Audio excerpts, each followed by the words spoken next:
प्रधानमंत्री नरेंद्र मोदी इस समय अबू धाबी में हैं, गार्ड ऑफ ऑनर के साथ ही हम देख रहे हैं कि दोनों ही नेता इस समय वैश्विक संकट के इस दौर में बेहद अहम मुलाकात होने जा रही है प्रधानमंत्री नरेंद्र मोदी और राष्ट्रपति अल नह्यान की।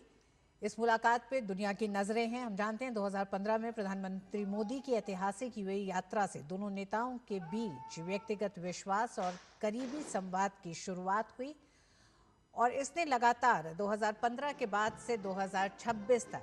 भारत और यूएई के संबंध जो ऊर्जा से शुरू हुए उसने विभिन्न आयामों में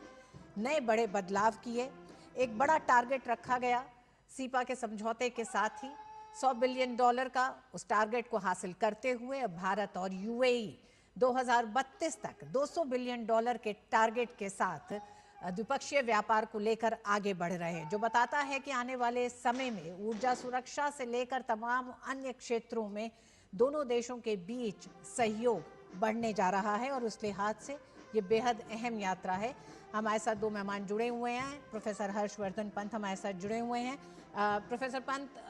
आप इससे जानना चाहेंगे कि इस यात्रा को बेहद अहम माना जा रहा है कई दृष्टि से, और इसमें क्या आपको लगता है कि इन दोनों देशों के संबंधों में जो नई ताकत आई है उसका एक बड़ा असर प्रधानमंत्री मोदी और राष्ट्रपति अल नह्यान के बीच की एक केमिस्ट्री भी है,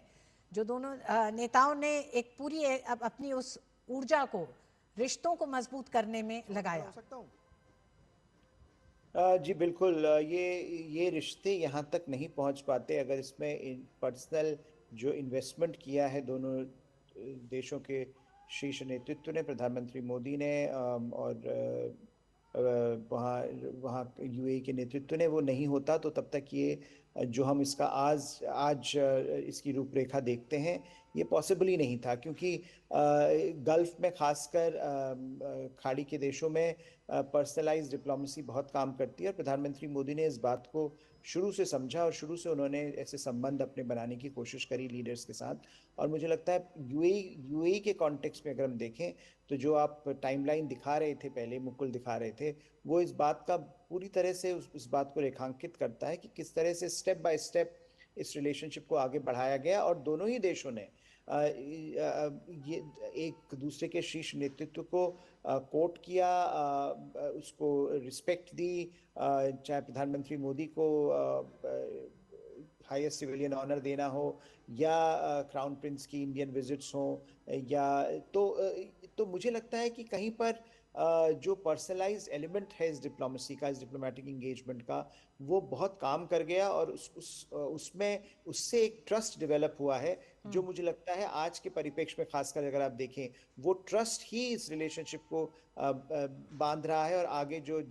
कठिन डिसीजंस लेने हैं, डिफिकल्ट डिसीजंस लेने हैं, उसकी तरफ हम जा रहे हैं कि हम न सिर्फ एक दूसरे के द्विपक्षीय जो चैलेंजेस हैं उनको पूरा करें, बल्कि कैसे जो एक वैश्विक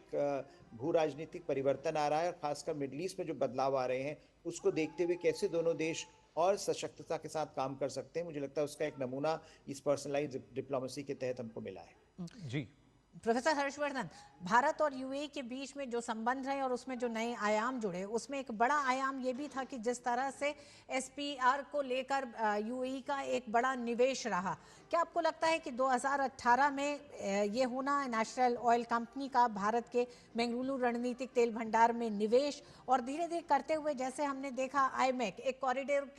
कॉरिडोर को बनाने के लिए कई देशों के साथ सहयोग के साथ आगे बढ़ना, ये शायद उस समय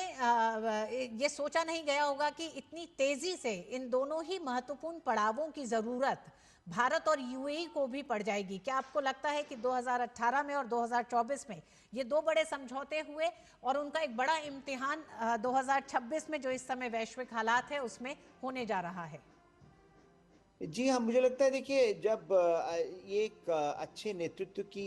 ये पहचान होती है कि वो दूरगामी चैलेंजेस को समझे और उसके लिए पहले से तैयारी शुरू करे। तो मुझे लगता है भारत और यूएई के संबंध जैसे जैसे बढ़े हैं, दोनों ही देशों को ये समझ में आया कि अगर उनको और ज़्यादा करीबी तौर पर काम करना है तो जो कोर इश्यूज हैं